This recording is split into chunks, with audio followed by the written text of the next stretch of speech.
Hey guys, all right, so for all you left-handers out there, I wanted to show you this ergonomic mouse from Share Sunshine.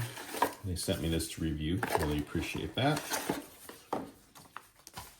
I'm kind of partially left-handed. I do many things left-handed and I do some things right-handed.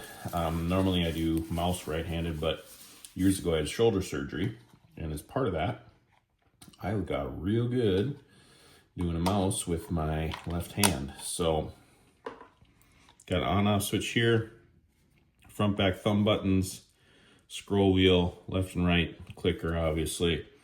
You can adjust the DPI anywhere from, anywhere from 800 up to 1600 DPI. Here is the dongle, USB-A, and it takes two AAA batteries.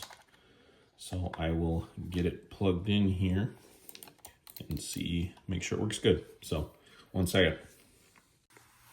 All right, got the AAAs in.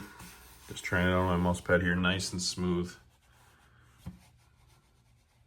See the mouse here. Super easy to use, super precise, nice clickiness. Very nice, inexpensive mouse for the lefties. So there you go, hope that helps.